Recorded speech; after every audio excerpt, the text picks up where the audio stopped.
histoire d'en dire plus.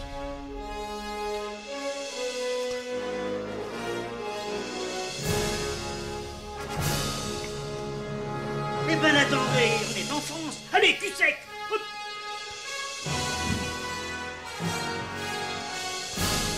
Personne ne veut le croire et pourtant c'est vrai. Ils existent, ils sont là, Tarnatata. Le glow. Il faut qu'on pète.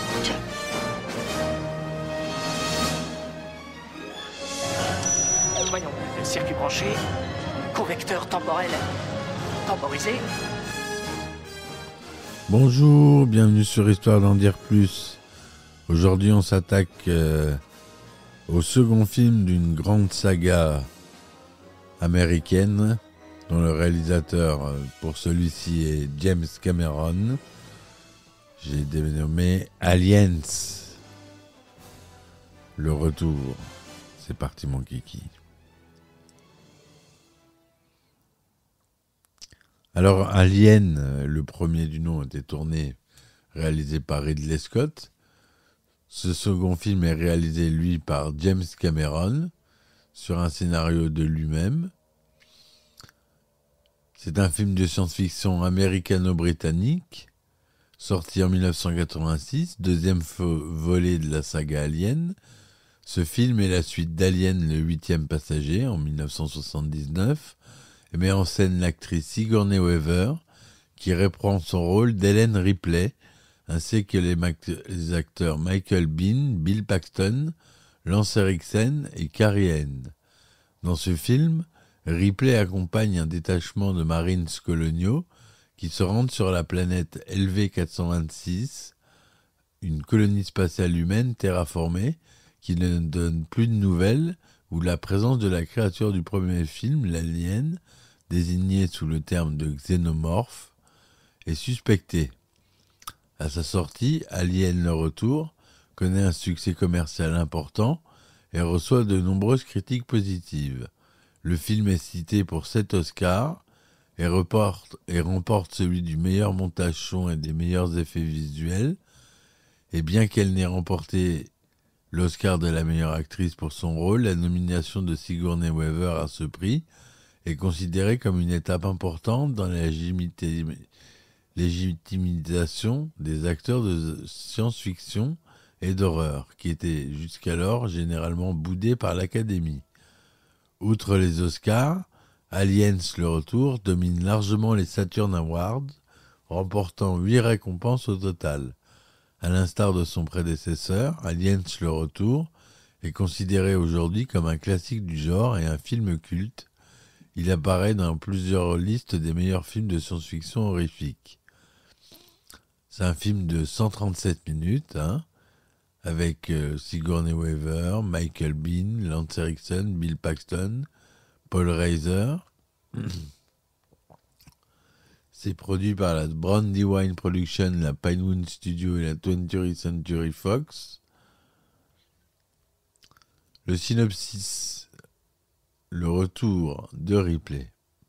Le lieutenant Ellen Ripley, unique survivante du cargo spatial Nostromo, après la destruction de celui-ci, dérive dans l'espace à bord d'une navette de sauvetage, endormie en biostase, sommeil artificiel.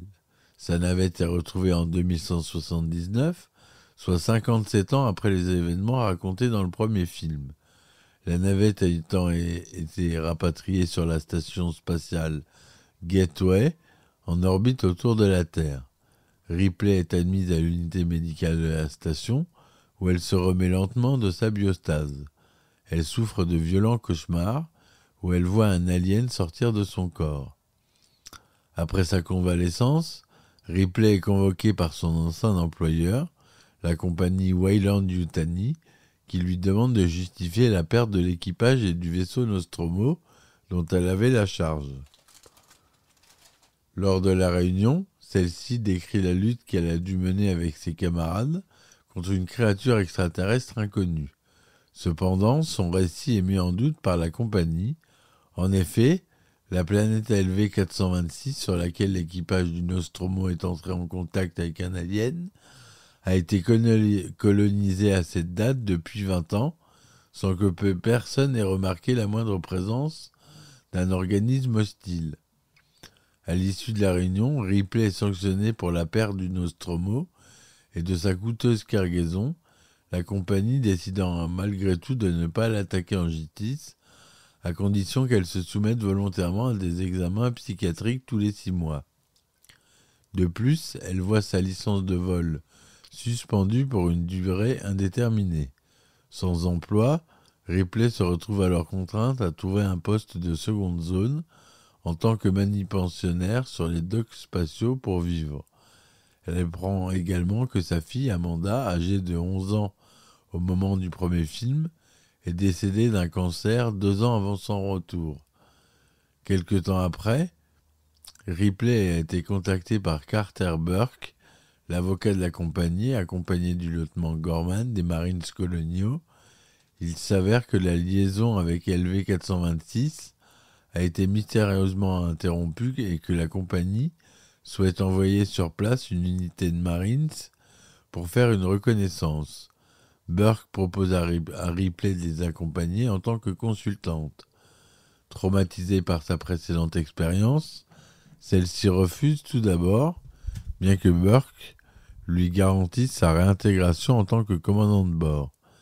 Mais Ripley change cependant d'avis après un nouveau cauchemar et accepte de les accompagner lorsque Burke lui promet que les aliens, s'ils sont découverts sur cette planète, ne seront pas conservés pour études mais détruits. En route vers LV-426, à bord du Sulaco, le vaisseau spatial des Marines, Ripley fait la connaissance de l'équipe de sauvetage, placée sous le commandement du lieutenant Gorman, qui s'avère être un officier assez inexpérimenté. Tous ces gros bras, bravaches et vantards sont persuadés qu'il s'agit d'une simple mission de routine, à 2 exceptions près, le placide caporal X et l'androïde Bishop, ce dernier étant immédiatement pris en grippe par Ripley, Bishop lui rappelant amertume H, l'androïde du Nostromo qui avait tenté de la tuer.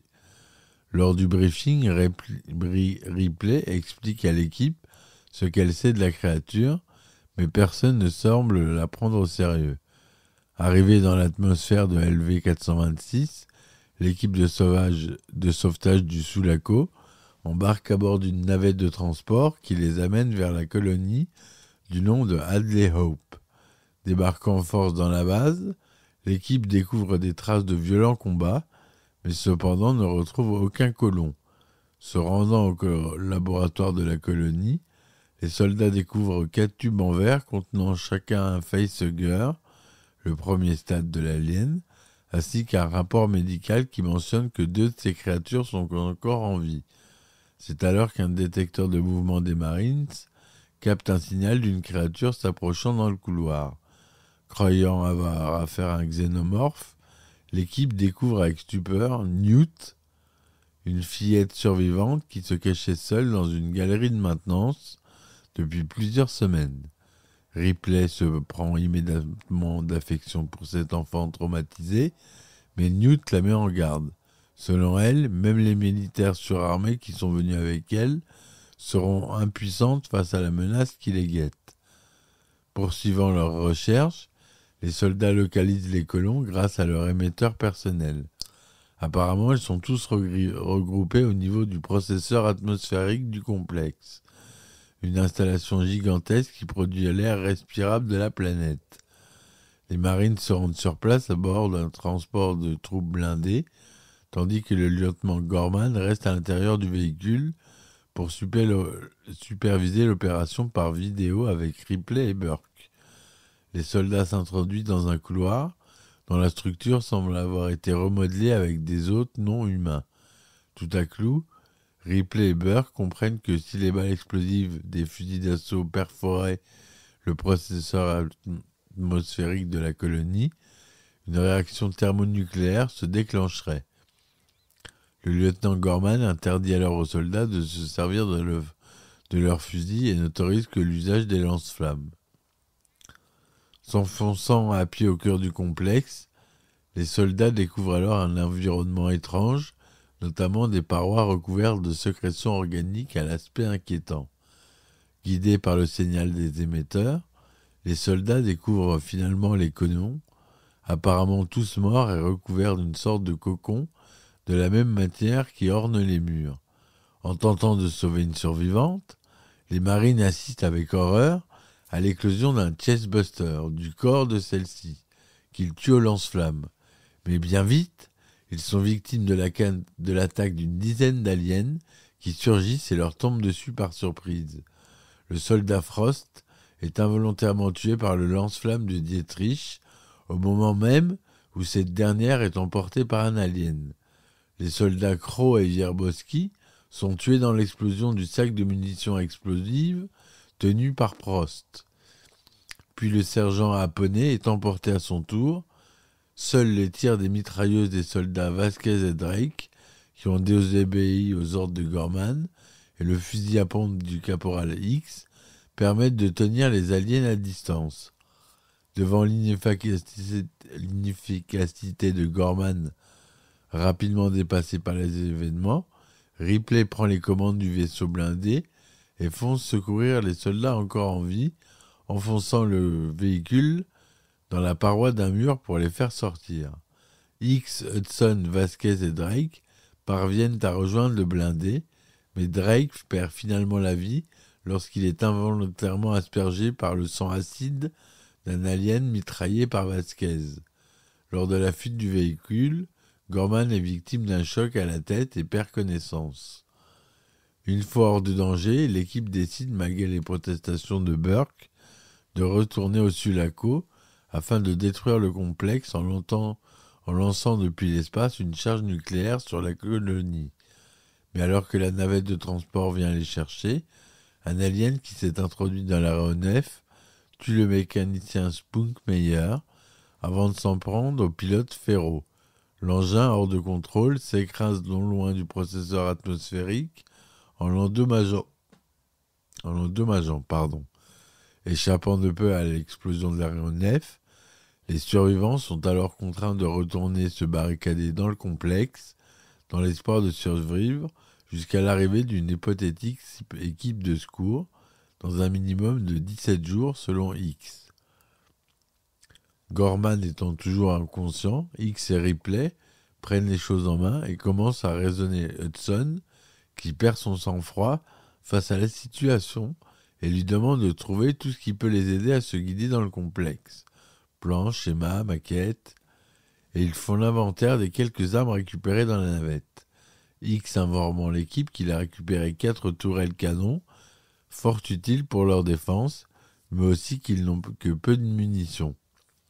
Consolidant des barricades déjà mises en place par les colons, ils installent les 4 tourelles automatiques dans 2 couloirs pour interdire l'accès de leur refuge aux xénomorphes. Pendant ce temps, l'androïde Bishop, ayant analysé les facehuggers capturés par les colons, en déduit d'une autre créature, probablement une reine, en est à l'origine.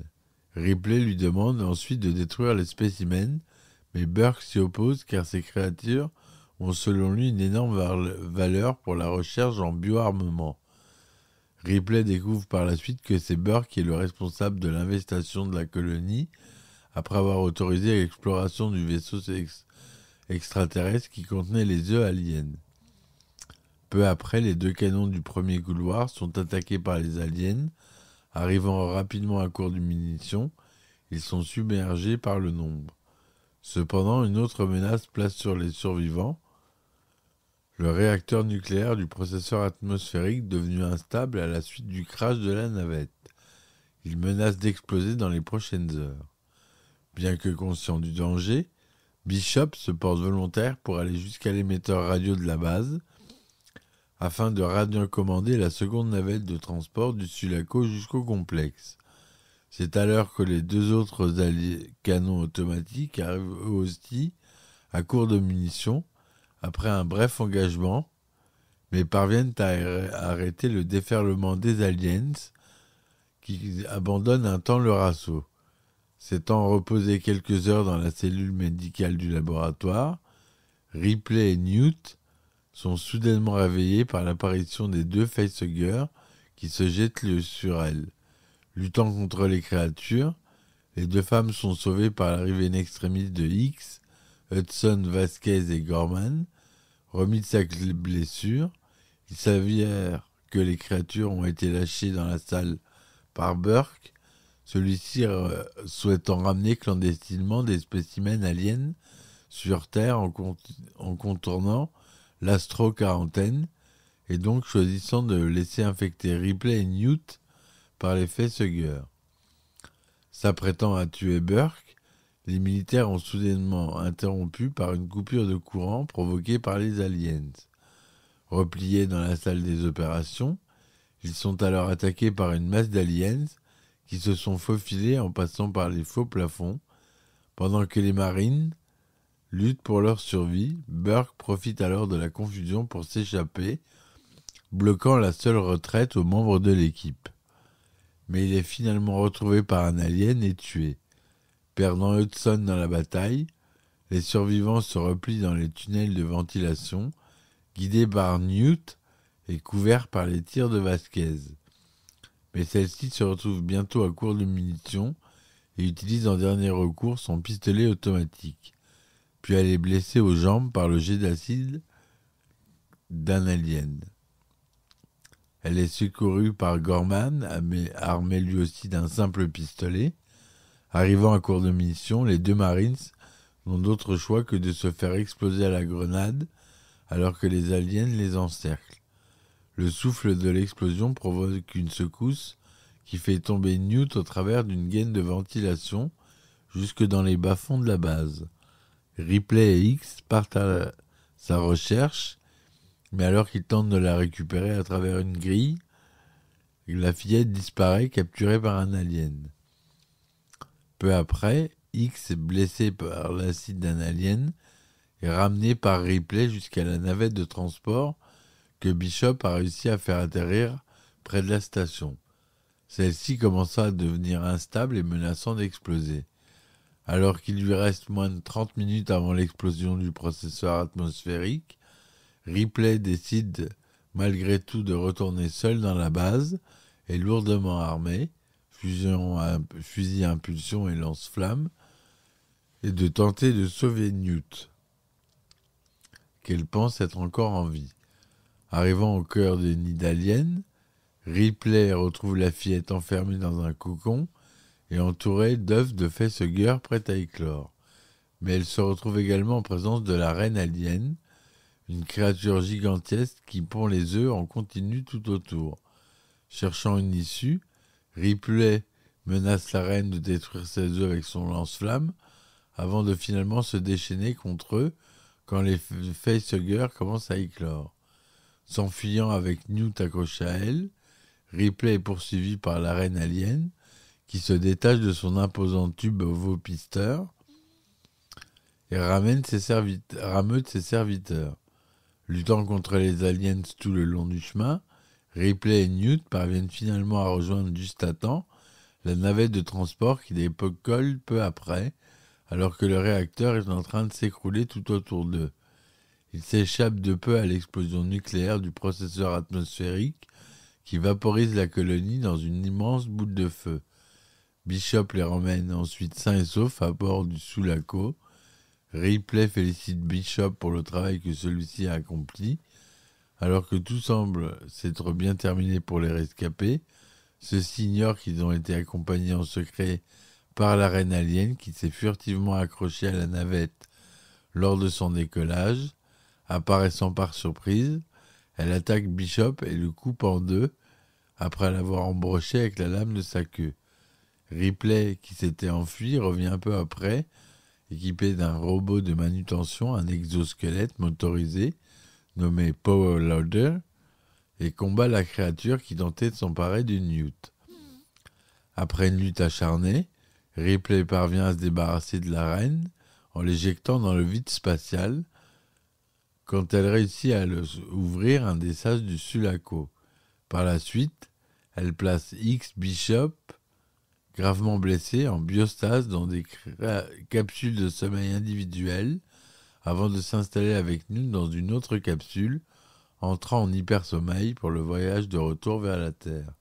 Cependant, à la fin du générique du film, on entend un bruit ressemblant à celui de l'éclosion d'un nœud, ce qui laisse supposer au spectateur qu'un nœud alien sera à bord du Sulaco. Voilà pour ce film de 130, donc je disais 137 minutes dans sa version originale et 154 minutes dans son édition Special Director's Cut de 1992. Voilà pour aujourd'hui, mes amis. On continuera avec un prochain épisode sur ce film avec la production notamment. J'espère que cela vous aura plu. N'hésitez pas à laisser des commentaires, des likes ou des dislikes si vous n'aimez pas. N'hésitez pas à me supporter sur mes plateformes, les liens sont en description. Je vous dis à demain pour un nouvel épisode. Et ciao ciao. Histoire d'en dire plus.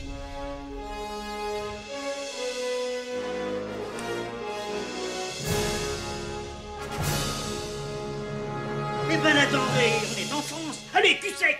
Hop.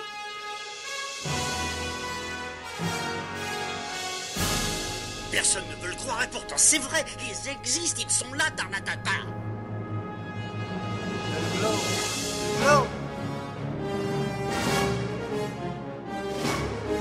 Il faut qu'on pète.